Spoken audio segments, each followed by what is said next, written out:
Rahul Gandhi is clearly the man of the moment. The Congress party today announced the election of the Gandhi scion as the new party president who will take over the mantle officially on the 16th of this month. Many believe that the Congress may have played it smart by declaring Rahul as elevation ahead of the announcement of the state poll results, preempting any possible backlash in case Gujarat and Himachal verdict go against the party. The Congress may have smoothened his way to the top, but clearly the challenges are far too many for the new president. First, the election results in the two states, good or bad, will go in his account. Second, a big drubbing in Gujarat will cast questions over his leadership skills and campaign strategy. And with very little time left for the 2019 general election, Rahul will have to hit the ground running. Reorganization of the party structure, reining in regional satraps, and more importantly, projecting himself as a rallying point for non-BJP parties in the big battle versus Modi could prove to be a tall ask for the youngest president of India's grand old party. The Rahul era and the Congress, and what it means to Indian politics at large. That's what we're debating tonight on the India Development Debate. Joining us on the show this evening, Syed Zafar Islam of the BJP, Salman Soz of the Congress, and some very eminent commentators, Sagarika Ghosh, consulting editor, Times of India, Smita Prakash, editor news at ANI. We're also joined by N. Ram, senior journalist, and Sadanan Dume, columnist and author. Thank you all so much for joining us on the India Development Debate.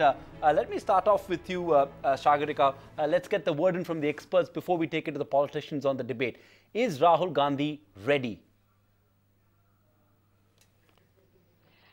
Well, you know, Sandeep and Supriya, the fact is that Rahul Gandhi has fought a good campaign. This has been a good campaign for the Congress. You know, he was focusing squarely on the issues. He was focusing on unemployment, focusing on lack of industry, focusing on lack of healthcare, education in Gujarat. And it seemed that for a while the Congress was setting the agenda and setting the terms of the debate. Then, after the Manishankar Iyer comment on Neech Aadmi, it seemed as if the Congress lost the plot. It panicked, and the rather impulsive sacking of Manishankar Iyer seemed as if the Congress was completely put on the back foot. And then, with very unerring political instinct, Mr. Modi has now made the election about himself. He's made it a referendum on himself. And in the secrecy of the polling booth, the Gujarati will find it very difficult, I believe, to vote against Narendra Modi since he's made the election about himself. But having said that, we saw a different Rahul Gandhi on the campaign trail this time. You know, there was not the chopper in, chopper out kind of Rahul Gandhi we normally see. He was on foot, he was on Belgari, he was talking to people, he hugged the ASHA worker, he hugged the family of the farmer who committed suicide, he was there empathizing with the people, and importantly, he also made a very tacit admission towards the socio-political reality of Gujarat, which is decidedly Hindu. So, rather than being painted as a party of the Muslims, as a leader of the Muslims, Congress has always been painted as a party of the Muslims in Gujarat by the BJP. Rahul Gandhi has avoided that trap and systematically, in a way, taken away 2002, the riots of 2002, away from the discourse. You know, 2017 in Gujarat is seeing a minus 2002. So that is all to the good. I think Rahul Gandhi has found his voice, but politically, I think he still remains a work in progress. What from Sagarika Ghosh at the end of that answer is that Rahul Gandhi may or may not be ready, but he is really work in progress as far as his political journey is concerned. Let's take this across to Mr. N. Ram. And Mr. Ram, is Rahul Gandhi 2.0, or the re-emergence of sorts that we are seeing of Rahul Gandhi, do you believe it's media creation? Do you believe he's come of age, or do you believe the media has made a tad lot of what we are seeing right now, at least in Gujarat, the kind of committed political campaign we are seeing to begin with?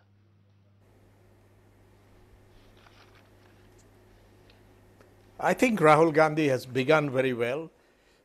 Probably his entry is overdue because people were expecting him to come in earlier, but I think he's done well.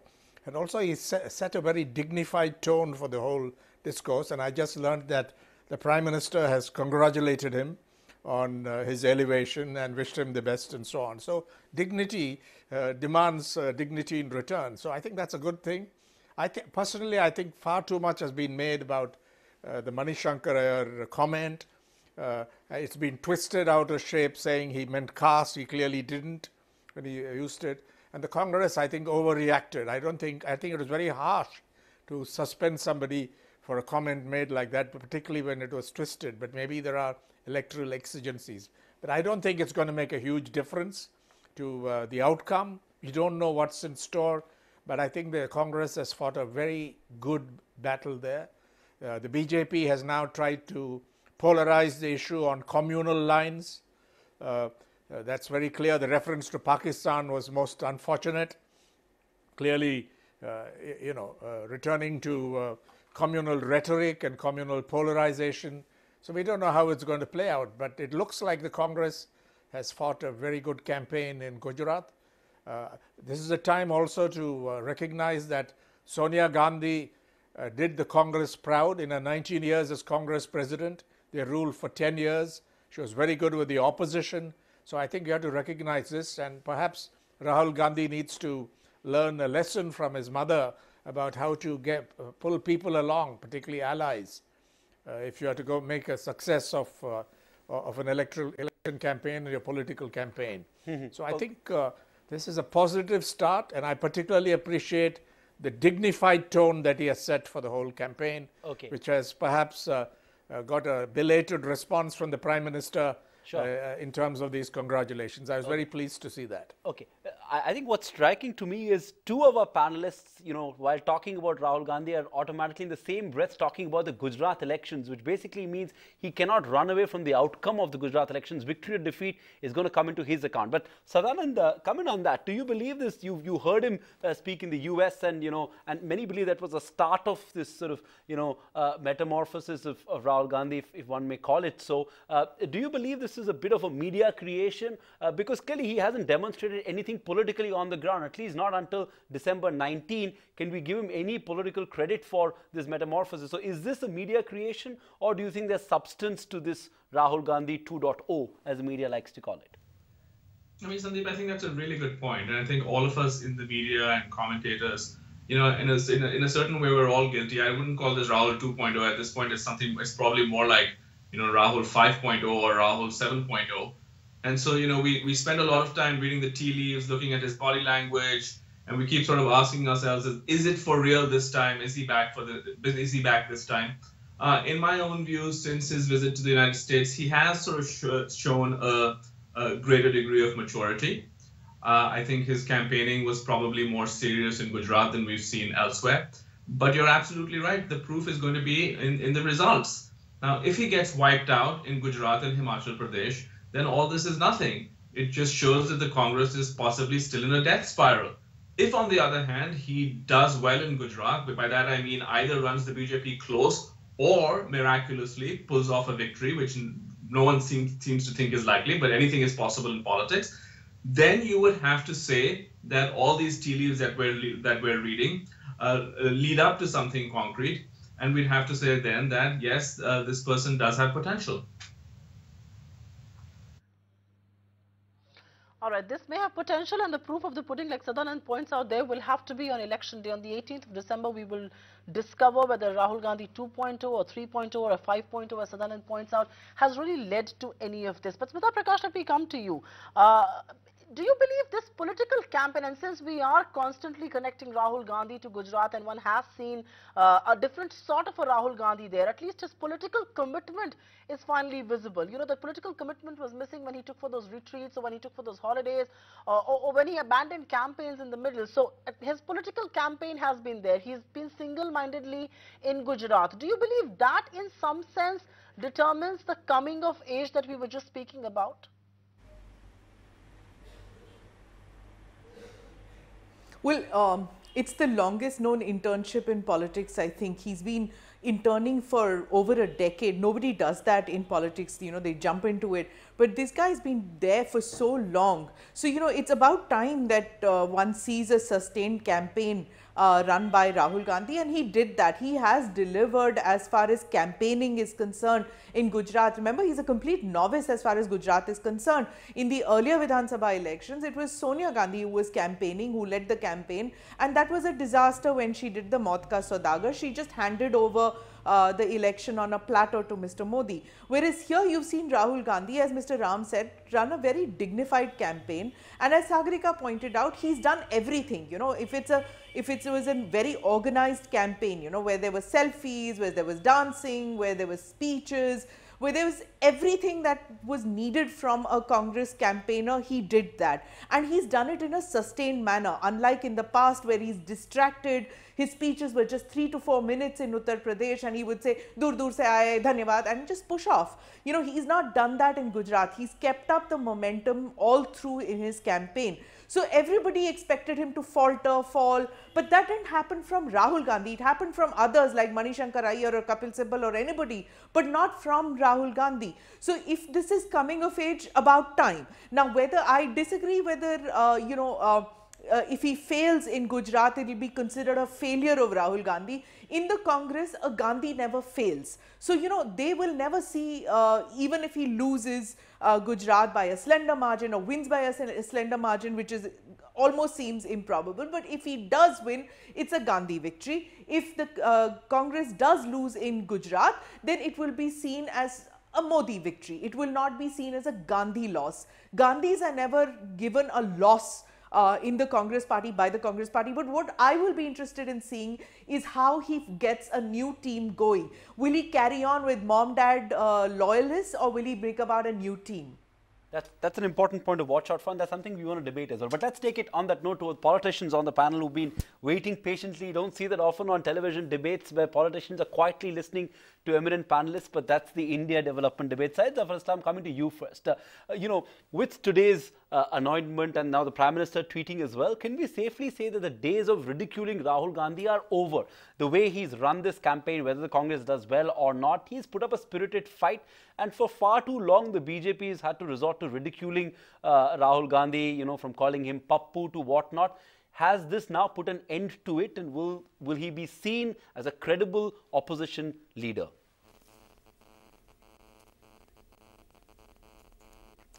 Well, let me first of all congratulate Rahul Gandhi for becoming the president of Indian National Congress.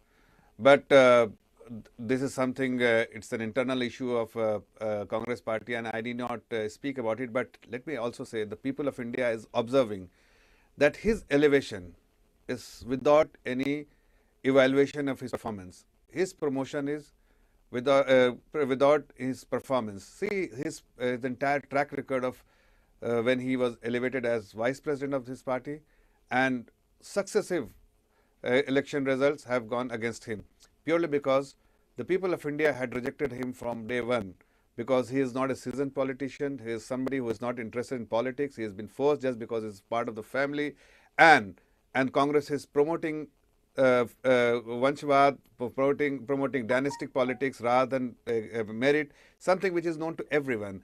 And even today, even though India is a democracy, there should be some democratic process they should have followed that they didn't follow in the election, whatever they wanted to call it election, but it was fast. There was no election at all. It was unopposed purely because nobody wanted anybody other than the family member should be contesting in the election. So that is something which is very, very unfair as far as the Indian population is concerned, because they felt that they have been cheated purely because there could have been an election. There are many competent people within the Congress fold and rank and file, but they have been denied that opportunity completely.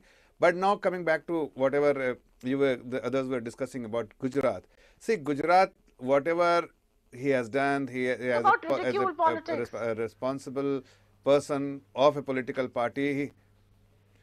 So no, I'm saying that he has campaigned for his political party, but in terms of result, in terms of win, I think it's a distant dream. Even Congress cannot dream of having a victory in Gujarat, because two reasons. One, they have actually misled the people of Gujarat. See their manifesto. Manifesto is very misleading. They are denting the social fabric of the society, because they are trying to give a reservation, something which is unconstitutional, and even whatever they have promised, that cannot be delivered purely because the financial aspect is something which they have not considered. The revenue of Gujarat as a state is 90,000 crore. Whatever is left to be at their disposal is around 70,000 crore. And whatever commitment they have made is beyond 1,20,000 crore, something which cannot be delivered. Okay. So both are misleading. Okay. Both are suggesting that they No, are one trying second. to Zafar unnecessary Islam, what they Zafar are good Islam, at. I'm sorry, I'll have to come in there. That is what No, Zafar Islam, let me come in on that. Please let me come in on that, Zafar Islam, because I don't want this to be a Gujarat debate. This is a debate on Rahul Gandhi, his elevation. What does this mean for the Congress and what does this mean for Indian politics at large? You still did not answer the question whether BJP will stop the politics of ridicule and take him as a more credible political force. But we'll leave it at that. And talking about elections, I wonder which political president in this country is elected, from Amit Shah to Mamata Banerjee and Naveen Patnaik and many others. But yeah, that said, there should be elections of political presidents as well. Salman Soz will, and you know, I don't want to make this a Gujarat debate, but I will still ask you this question. Will Gujarat be the big litmus test for Rahul Gandhi? I mean, it's all well to say he's led a spirited campaign, he's galvanized the forces, we in media are talking about it. But at the end of the day, the proof of the pudding is going to be, as far as the verdict on the 18th is concerned, he may not win, but how much closer does he get to the BJP will determine whether he passes or fails. Will you agree with me? Well, let me just say that Rahul Gandhi has already distinguished himself by fighting off a malicious and calculated campaign over the years by the RSS and the BJP against him. It was a very personal and mean campaign that continued throughout this election process. And Rahul Gandhi is not only standing, he's standing firm and stronger than ever before. I think by all accounts, despite what the Prime Minister said, despite the toxic environment, frankly, that the Prime Minister has created in this election process, Rahul Gandhi stands firm, and his whole party, the entire Congress party, is behind him and with him in this fight to retake India. We want our India back. We want it back from these divisive forces. We want it back from regressive forces. And Rahul Gandhi has led a very dignified campaign. He's led a very decent campaign. He's led a campaign about issues that affect the people of Gujarat and Himachal Pradesh. And this is the kind of politics that we want in this country. And he's the kind of person we want leading this country. So I think you might have seen Dr. Manmohan Singh. You know who he is, how gentle he is. But if you look at his statement today, what he has said, how he has responded to the Prime Minister's vile attack yesterday, I had never thought that Dr. Manmohan Singh would issue such a strong statement. But the Prime Minister should be ashamed. He has brought terrible disrepute to the office that he holds. And now, let's fight on issues. And I am telling you, I think Rahul Gandhi is going to be extremely successful this election and the next, whatever the next elections are going to be, whether in Rajasthan, their policy is something which you think that is wrong. Okay, in fact, Salman, you should be Zafar, ashamed, and the leadership of Congress Party Salman should and be Zafar, ashamed allow me to for interrupt what they you. have We don't want to done. make this about the Gujarat election specifically. We've got a lot of ground to cover. I'm taking it back to my panel, Sadanand Dhume. A straightforward question. We've seen a conscious shift in the strategy of the Congress party in these elections. There was, like Sagarika pointed out, there was no mention of the 2002 Godhra riots. The campaigning was in the middle of 25 years of the Babri Masjid demolition. There was no mention of it. Traditionally, the Congress would have made a big issue out of it. They've realized that this, minority appeasement will only take them so far. Have you seen a conscious attempt by the Congress party to do what some would call a soft Hindutva, and do you think that is something that could yield them any political dividend? I'm really not sure about if I'd use the term soft Hindutva, but it's sort of undeniable that Congress has done some kind of soul searching, and they seem to have concluded that one of the deficiencies they face with the electorate is this sense that the Congress is somehow has alienated itself from the Hindu majority of the country. You can certainly see that in the Gujarat election.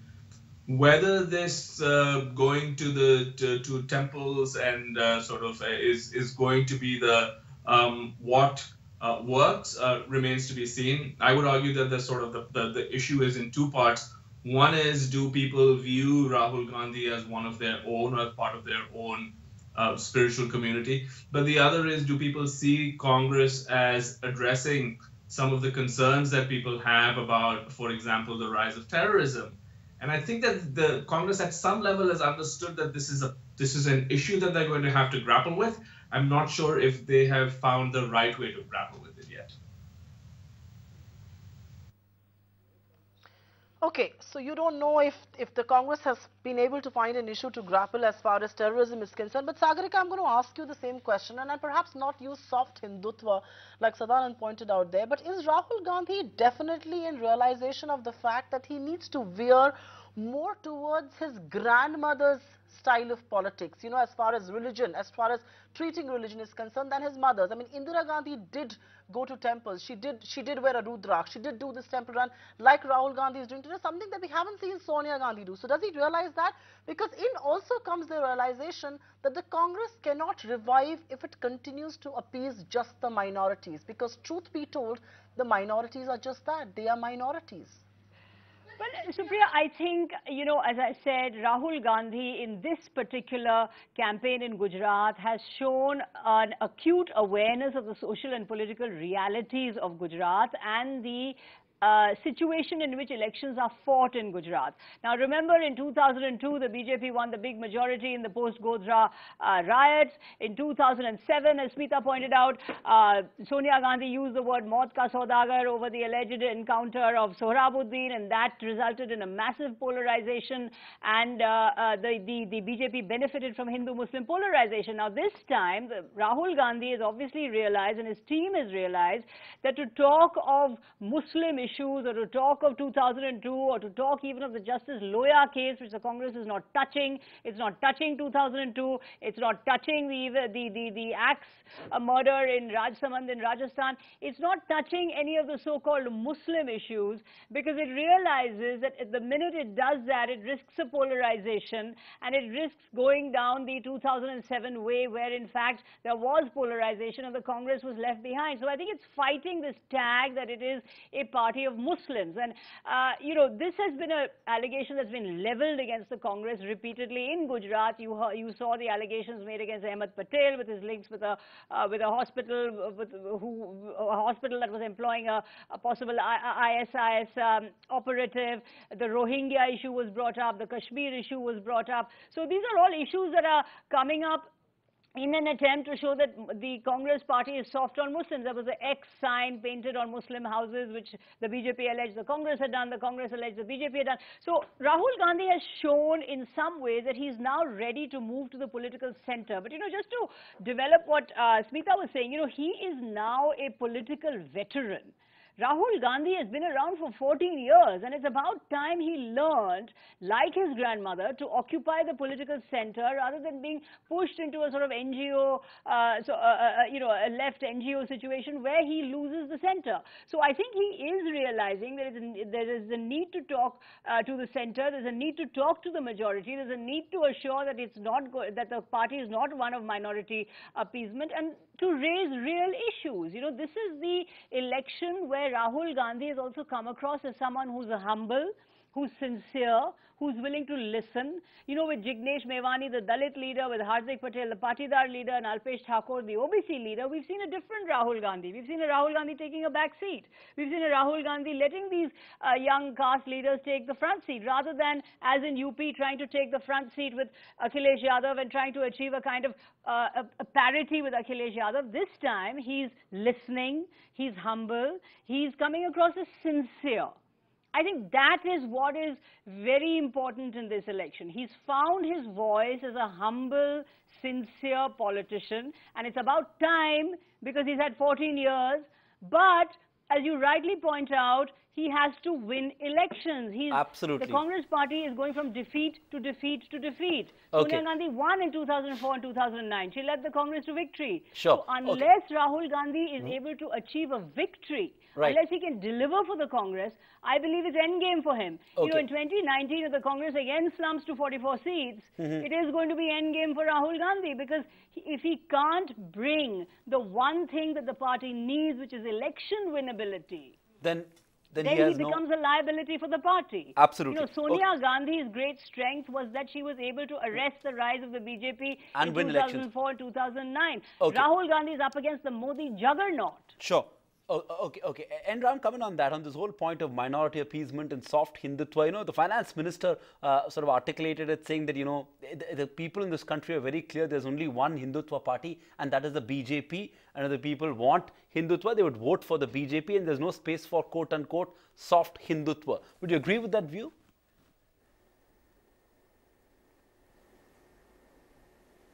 I think it's a misnomer to use the word soft Hindutva, because Hindutva has a very specific ideology. The Hindu Rashtra is at the center of it. It's the political mobilization of communal feelings, religious hate, and so on. So I don't think the Congress is doing that, but probably it doesn't want to be pinned down to what the BJP wants it to do in terms of agenda. So I think avoiding these issues doesn't suggest to me that it's moving towards soft Hindutva, but that it's learned from the past. And also it's very specific to Gujarat. There may be states where you can campaign spiritedly against communalism, against all the issues that were mentioned, but there are states where probably for tactical reasons they're not bringing it out. So I wouldn't see it as soft Hindutva at all. And I fully agree with the view that Rahul Gandhi has fought a good campaign. However, I don't think it'll be the end game for him. You win and lose. If it's a continual decline or decimation, that's different. We're not talking about it, because the Congress is still the main opposition party, and probably they've hit the rock bottom and they can't go down anymore. We shall wait and see. But I don't think Gujarat is going to be the test of his success or failure. If they manage to do well, it'll help him, but certainly Rahul's coming in is a boost for his party and a boost for those who hope that there will be some kind of credible opposition to the BJP in the next Lok Sabha election. But I don't think elections alone will be the litmus test of Rahul Gandhi's performance as Congress president. All right, and Ram believes elections alone cannot be the litmus test, but winnability in Indian politics is very, very crucial, and as a leader, you've got to prove your track record. I think we'll just switch gears and talk about the other point, and we at ET now are greatly clued into what Rahul Gandhi has to offer there. And Smita Prakash, let me bring this to you. Sonia Gandhi, when she led the Congress to victory, whether it was 2004 or 2009, she believed in entitlement-based policies. So whether it was the NAC and the genres, style of politics and economic ideology, do you believe Rahul Gandhi can afford to ditch the politics of entitlement? And can he afford to do that?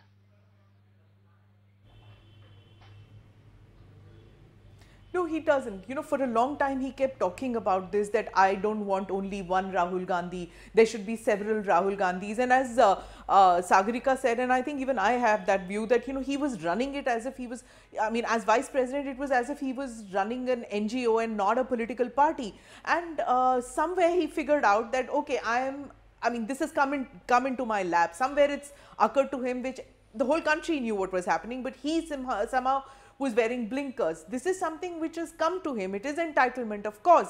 Also, I do agree that, he has embraced this moderate Hindutva or soft Hindutva very willingly. He's more than 20 odd visits to the temple, and, under extreme scrutiny. The media was looking, everybody was looking very carefully. The BJP also, how does he sit? How does he fold his hands? Does he put on the tilak? Does he wipe off his tilak? How is he wearing the turban? He was doing everything properly as a Hindu. And then comes this Janeudhari Hindu. What else is that if it's not soft Hindutva or moderate Hindutva? And you rightly pointed out that, the Nehru-Gandhi family has embraced soft Hindutva before, or soft Hinduism before. It was Rajiv Gandhi who opened up the locks to the Ayodhya temple. Mrs. Gandhi was wearing Rudraksh, going to Sadhu Babas and all. It was only Jawaharlal Nehru who was an agnostic, if I'm not mistaken. All the others have embraced Hinduism, have been pro-majority community. The party might have been seen as a protector of the minorities, but the Gandhi-Nehru family has been pro-majority. And now they are somewhere marrying the two together in Gujarat. And if that is a success, it will be repeated in Karnataka and henceforth. Let me come to you, Salman Soz, and this is something that we at ET now again sort of care deeply about, which is his vision for economic development, his vision for growth. And while he's articulated his opposition to this government's economic policies, one would argue that he hasn't articulated his own vision for economic development. Can he present an alternate model of economic development? And if so, what is it, Salman Soz? Sure, he can, and I'll talk about it. But just a little bit on this soft Hindutva business and all that. First of all, let me make it clear: there is no soft Hindutva in the Congress Party. There is no space for Hindutva in the Congress Party. Rahul Gandhi, if he visits temples, which he has done earlier as well, or he visits other places of other religious places, that's part of paying respect to the kind of a multifaceted country that this is. There is a vicious campaign of trying to paint Rahul Gandhi a certain way, and we as a party have decided that we're not going to take it, and we're actually going to fight back, and we're going to make it clear to people where we stand. So there's a dog whistle politics that Prime Minister Modi has led, and we are fighting that. Now, on your question on the economic policies of the Congress Party under Rahul Gandhi, it's not just economic policies. One thing which we must learn from the Gujarat model is that you can do all sorts of ease of doing business, you can do tax reforms, you can do this, that, and that. But unless you do comprehensive development, you have to worry about social development, you have to worry about your health indicators, you have to worry about equality and all these other things. We have to take a look at this holistically. Now, are we going to, Rahul Gandhi talked about, really trying to help micro, small, and medium enterprises really come up. Does that mean that we're going to totally neglect the corporate sector? No. We are against crony capitalism, but we're not against capitalism. We want capitalism. But a situation where 10 to 15 large families in India are going to get together with some of the politicians or the political leadership of this country and basically rule this country forever, that we are not going to allow. What we want is a level playing field for all players, right? Whether you're in the agricultural sector, whether you're in the industrial sector, whether you're in the services sector, we should have a level playing field. That's what we'll be fighting for, because that's what's going to create jobs in this country. We have a serious jobs challenge in this country. And if we do not watch out, if we continue going this way, think about it. 2014, 1% of your, 1% of Indians control about 48% of the wealth. Now that same ratio stands at about 58%. How can that is not sustainable. So we need to chart a different course. This particular course is not working. I do sense, by the way, that I'm telling you that for some time I've been thinking that there is a possibility that India could be converted into an oligarchy where a strong political kind of group plus a few families can rule India for a long time. We don't want that. And by the way, one final point, if I may. I know we talk about politics and how we have to win and all that stuff. 2014, May 16, I was in front of television channels all day and I was thinking to myself after we had a crushing defeat that Salman, these guys in the BJP, they're not going to leave power for maybe a decade or more. And just 4 months back, I wrote an article in the Times of India where I said that if 2019 turns out to be like 2014, forget 2024 because these guys are not going to let elections happen again. But just within the last 4 or 5 months, things have changed dramatically. And that is partly because Prime Minister Modi and Mr. Arun Jaitley have led a very terrible economic policy. And by the way, on the other side, Rahul, I get you. Right, Salman Soz, I get your wider point there, and I want to keep this discussion steered to economy. No, I think you've made your point there, Salman. You will appreciate that. I want to keep this discussion steered to economy, and I'm going to take this to Zafar Islam. And Zafar, you understand economy, you understand finance, you understand big business. The point that Salman Soz was making was that it has to be a level playing field. It has to be a fair play for business, big business, small businesses, agriculture. And the sore point is job creation. He's talking about jobs and you're not answering that question even in a state like Gujarat. Do you believe jobs is going to be your Achilles heel and Rahul Gandhi could build upon that narrative? That's the fear that I hear many in the BJP espouse, at least off the record. Well, let me address both the questions. First, what you had asked and what he was talking about, the soft Hindutva. See, there again, we feel, and the whole of India feel that Congress is trying to mislead, and Rahul Gandhi is also trying to mislead the people of Gujarat as well as people of India, because if somebody who has faith in some religion, then they will not visit only during election, but they will keep visiting all their life, because it is something to do with faith. And Rahul Gandhi had started visiting temple only recently and trying to tell everyone that he is somebody who is a Janavdhari Brahman, but something which people of India understand that it is primarily because of the election he is visiting there and trying to mislead the people of Gujarat as well as people of India, and people of Gujarat will give a befitting reply on this aspect. Having said that, let me respond to that. See, economy, as far as economy is concerned, Supriya, you must remember that in 2013-14, the state of economy, there was a complete policy paralysis. There were 5 fragile economy in the world, and India happened to be one of them. All the important macroeconomic parameters, if you see, they were all in a very bad shape. From 2014 now, you see that every single parameter, whether it's a fiscal prudence, whether it's a fiscal deficit, whether it's a current account deficit, whether debt to... We're just debating the government's report GDP, card on jobs, Zafar. Foreign exchange reserves, everything. No, I'm just coming. So every single parameters have improved, and today economy is in a very sound footing. Whatever Congress is making this kind of allegation, they have to first do a back testing of what they had done and what we are doing. Okay. They were only interested in, they are talking about crony capitalism. In fact, they need to do a back testing and see their track record, what they have done. We have brought transparency. Every single government auction has been done in a very transparent manner, and the realization is for the government to see and for everyone to see. But Congress party was only interested to plundering the nation's wealth. Okay, and that is what okay. they are good at, and that is what they have done. And Salman Soz must remember, that it is their policy to plunder the nation's wealth. Okay. Actually has led to what they are today. I'm going to interrupt you because this debate is going in a direction that I don't want it to go to. So let me go to Sadanand Dhume back to bring some semblance back to what we were trying to talk. And Sadanand, have you been convinced at all of Rahul Gandhi's alternate economic ideology? If so, what is it? We read a lot of his speeches, reread them again today.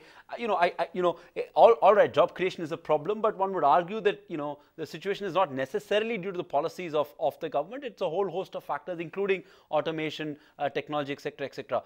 Specifically, for example, on MSMEs, all that we hear from Rahul Gandhi is more credit should be made available to MSMEs. I mean, I'm sure anyone will say that, right?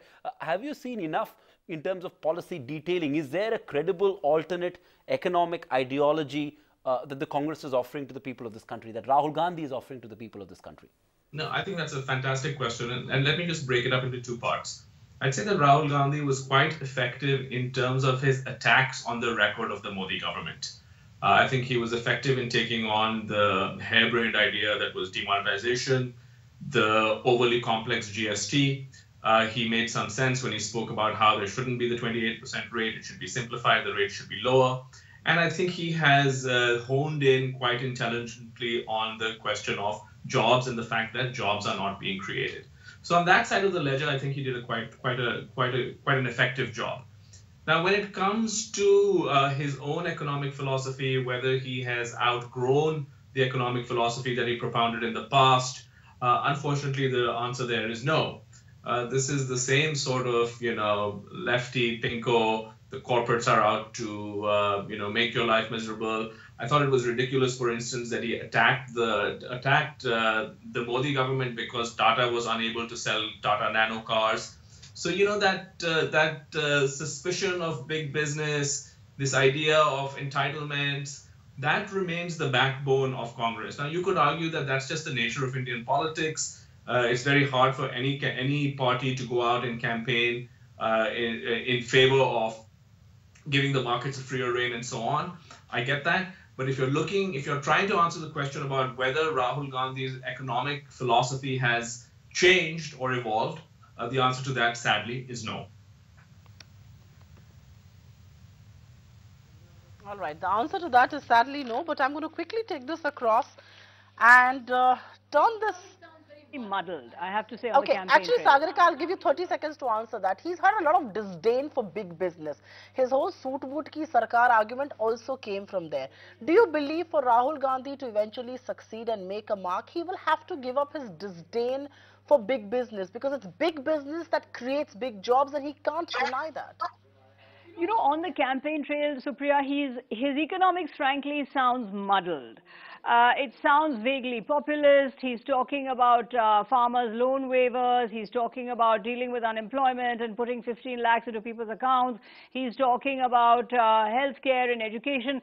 But there doesn't seem to be a clearly articulated, constructive program or agenda that he is standing for. Now, naturally, as we know, good economics is bad politics. So no Indian politician is going to go out there and argue the politics of market and the politics of reform and the politics of genuine of liberal economics, because that simply doesn't make political sense. That is a rule of Indian politics. But the fact is that Rahul Gandhi's economic vision seems to be a little bit muddled. Yes, he is erring constantly on the side of populism, and his target is, as you say, big business, the suit boot ki sarkar, the udyogpatis, you know, as he said, the Gabbar Singh tax, which he calls the GST. And Gabbar Singh tax, mind you, is a very clever formulation, because it really does encapsulate this dadagiri tax that is pulverizing you and coming down from the top and hitting you. So the Gabbar Singh tax gets a huge cheer at every campaign rally that he addresses. So again, it's about, you know, saying that he's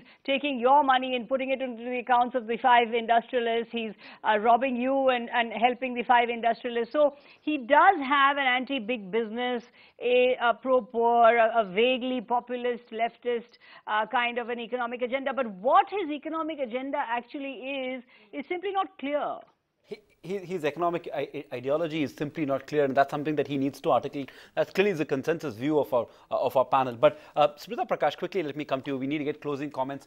One is this whole contrast, and I think this panel alluded to the fact that he's done, you know, run a clean campaign where he's not, you know, resorted to personal attacks, etc., etc. One would argue that's in complete contrast to, the perception of the Prime Minister of being a muscular leader, you know, 56-inch chhati. In some ways, Rahul Gandhi has projected himself as the exact opposite of that.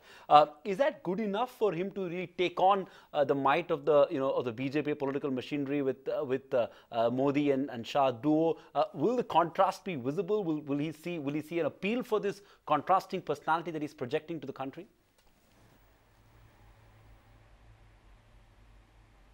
Well, he has got under the skin of the BJP. There's no denying that. You know, his constant suit boot ki sarkar, that did have an effect on the Prime Minister, and that did have an effect on the government.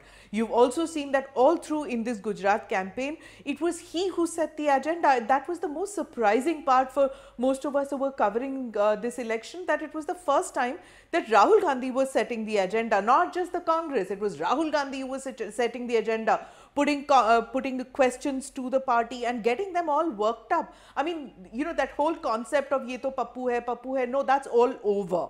You know, it's quite clear that the BJP does not take Rahul Gandhi lightly, and absolutely, I mean, nobody should take the Gandhis lightly. They have won election after election. 60 years they have been in power, with a couple of prime ministers in and out who are not the Gandhis. But otherwise, you know, the Gandhi clan with the backing of the Congress party has been something of a reckoning. So, you know, the BJP coming to its senses and saying that let's take these guys seriously, and they've given a good fight to Rahul Gandhi, unlike what it was expected to be, which is Rahul Gandhi giving the BJP a fight.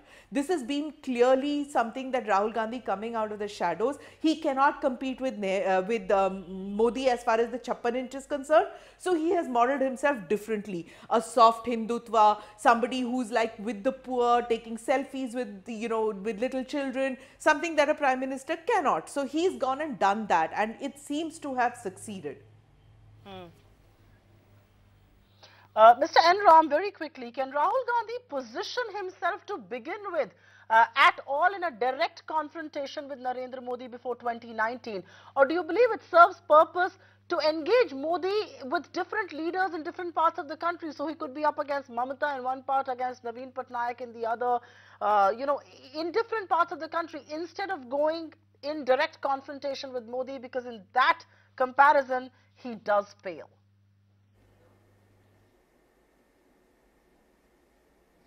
I don't think it's either or. On the one hand, he can take on Prime Minister Modi on certain major issues, particularly where he has a strong point. And I agree that to a certain extent, he's been able to set the terms, set the agenda, and the BJP is reacting in a highly communal way through communal polarization. At the same time, it's not just two individuals fighting here. As you imply, we have a very federal polity or quasi-federal polity, and those actors, those leaders have to be brought into play. And one of his challenges will be to try to bring together all these forces effectively against the BJP, to mobilize oppositional forces and resources. Let's not forget that the BJP got just over 30% of the popular vote last time, and no party in India has won a majority with such a low share of the popular vote. So I think if that can be tackled to push it down below 30%, then you could have quite an interesting outcome next time. But these are speculations, and I think it's not either or. It has to be done on both fronts or several fronts. Okay. And Sonia Gandhi's success was over the 10-year period where the UPA ruled under Congress leadership, although mistakes were made. I think the success was bringing together all these forces, particularly in the first term. Oh, sure. In fact, you've just given me a cue to ask the last question. Sure. You've just given me a cue to ask a quick question. We've just got a minute on the show. Salman Soos, very quickly. Enram says Sonia Gandhi's success was the fact that she brought together, diverse political parties across the country to form a coalition. Can Rahul Gandhi do that? We've seen comments from Mulayam Singh Yadav today saying that Rahul Gandhi cannot be the face of the opposition in 2019. Can he bring together people like a Mulayam Singh, a Mamta Banerjee, Sharad Pawar, Farooq Abdullah? Can he bring all of them together to form a cohesive political force to take on Modi in 2019? Well, first of all, Mrs. Gandhi is going to continue to guide our party. Of course, Rahul Gandhi becomes the chief executive now, but she's still going to be there. As far as the opposition leaders are concerned, I think the great strength of the Congress party right now, and perhaps because of the kind of politics Prime Minister Modi has injected into Indian politics, is that people are concerned that India is not going in the right direction, and we must fight back, and we must fight collectively. And I think that is going to happen over time. As far as, I got the sense from some people on the panel that, they can, on a direct contest between Rahul Gandhi and Prime Minister Modi, there is no comparison. Is that really right? I mean, I ask you, in this particular election, there's been Prime Minister Modi, his entire cabinet, and Gujarat leadership, and all the trolls and supporters, everybody's been raged against Rahul Gandhi, in a very vicious way. And he's still standing and fighting them, and is still look at the desperation of BJP and the Prime Minister. Look at the kind of campaign they're running. They have no issues to talk about. They don't want to talk about Gujarat. The Prime Minister makes this election about himself. What does that tell you about this party? What does it tell you about how scared they're running? What does it tell you about how they view Rahul Gandhi? If they thought that Rahul Gandhi was of no consequence, then the Prime Minister would not even be there. He's spending all his time out there, whereas India as a country is leaderless right now. So I think those times are gone. The BJP should be ready for a contest in each and every place. We will not yield an inch, and we'll fight for each and every inch in this country. All right. On that note, I think we've completely run out of time here. Thank you very much, Salman Soos, Zafar Islam, Mr. Enram, Smita Prakash, Zanandume, and of course, Sagarika Ghosh for being with us on this very fascinating debate and discussion. Rahul Gandhi, elevation, and what does this mean for Indian polity? Rahul Gandhi may indeed win or lose the Gujarat polls, but what can't be denied is the fact that he has put up a spirited fight and has certainly got the BJP worried. But for Rahul Gandhi to make a mark, he will have to pass the winnability test, and it begins right here on the 18th of December in Gujarat. That said, beyond elections, as the leader of the principal opposition party, it's time Rahul Gandhi offers a credible counter-narrative and moves beyond Modi bashing. And unlike many others, we at ET now believe for the sake of democracy, we need competing political ideologies, a strong opposition, we need checks and balances, we need a thriving, but dignified and responsible Indian polity. Thanks for being with us in this edition of the India Development Debate. Good night.